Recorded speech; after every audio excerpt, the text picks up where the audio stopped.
ଦଳ ବଦନାମୀ ହେବାର କିଛି କ୍ୱେଶ୍ଚିନ୍ ଉଠୁନି। ଦଳ ବଦନାମୀ ଯେ ଦଳ ବି ଆମର ଯିଏ ବି ଦଳ ଊର୍ଦ୍ଧ୍ୱରେ ଦଳ ବୃଦ୍ଧି କାମ କରିବ ତାକୁ ନିଶ୍ଚିତ ଦଳ ତାପରେ ଆକ୍ସନ୍ ନେବ।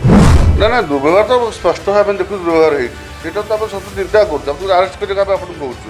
ମାଡ଼ ତ ମୁଁ ଦେଖିଛି, ମୁଁ କାହିଁକି କହିବି କ'ଣ? ଆମେ କହୁଛୁ ଆଇନ ଟୋଟାଲ ଆଇନ ଅନୁସାରେ ନିଶ୍ଚିତ ଦଣ୍ଡ ପାଇବେ, କିଏ କ୍ଷମା ପାଇବେନି ଆଜ୍ଞା।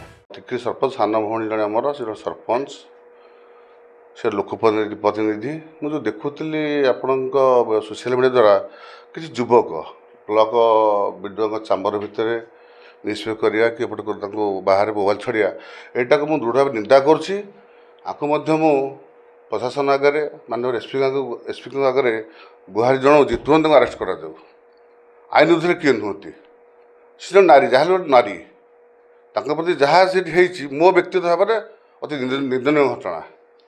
ଏତେ ଦିନ ହେଲାଣି କ'ଣ ପାଇଁ ଆରେଷ୍ଟ ହେଇନାହାନ୍ତି ସେ କଥା ପ୍ରଶାସନ ମଧ୍ୟ ସେ ବାବଦରେ ସଜାଗ ଅଛନ୍ତି।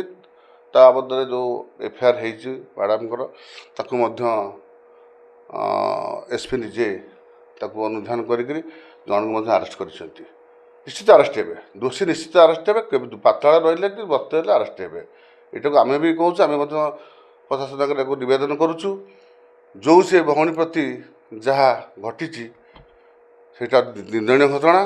ତାକୁ ତୁରନ୍ତ ଆରେଷ୍ଟ କରାଯାଉ, ସେ ଯିଏ ହେଉ, ଯେଉଁ ଦଳର ହେଉ, ଭାରତୀୟ ଜନତା ପାର୍ଟିର ହେଉ, ଯେଉଁ ଗୁଣ୍ଡା ଆଉ ଯିଏ ହେଉ। ଏହାଦ୍ୱାରା ଗୋଟେ ପଟେ ଲାଗୁନି କି ଦଳ ବଦନାମ ହେଇଯାଉଛି କେନ୍ଦ୍ରାପଡ଼ା ଜିଲ୍ଲାରେ?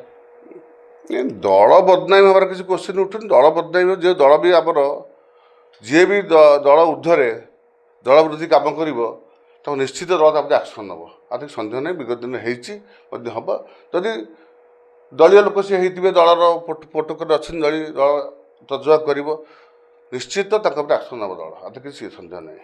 ମୋହନ ସରକାରରେ ମହିଳାଙ୍କୁ ନ୍ୟାୟ ମିଳିବ? ନିଶ୍ଚିତ ଆଜ୍ଞା, 100% ମିଳିବ। ଆପଣ ଅପେକ୍ଷା କରନ୍ତୁ ସମୟକୁ, ନିଶ୍ଚିତ।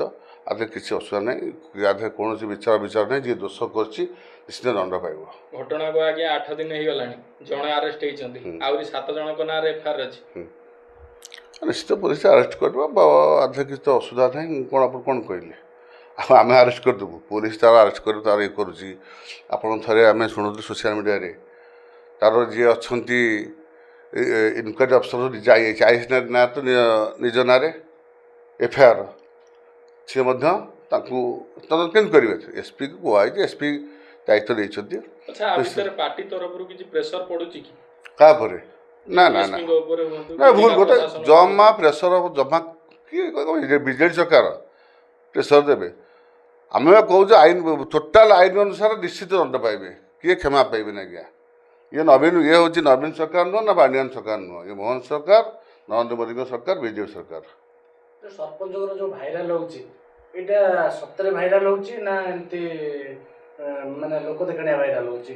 କ'ଣ ଭାଇରାଲ? ମାଡ଼ ଯୋଉ ହେଇଛି କି ବ୍ଲକ ଅଫିସରେ ତାଙ୍କୁ ଦୁର୍ବ୍ୟବହାର? ନା ଦୁର୍ବ୍ୟବହାର ତ ସ୍ପଷ୍ଟ ଭାବେ ଦେଖୁଛୁ ଦୁର୍ବ୍ୟବହାର ହେଇଛି, ସେଇଟା ତ ଆମେ ସତ ଚିନ୍ତା କରୁଛୁ। ତାକୁ ଆରେଷ୍ଟ କରିବା ପାଇଁ ଆପଣଙ୍କୁ କହୁଛୁ। ମାଡ଼ ତ ମୁଁ ଦେଖିଛି, ମୁଁ କାହିଁକି କହିବି କ'ଣ? ଯଦି ମାଡ଼ ହେଇଥିବ, ଯିଏ ଦୋଷୀ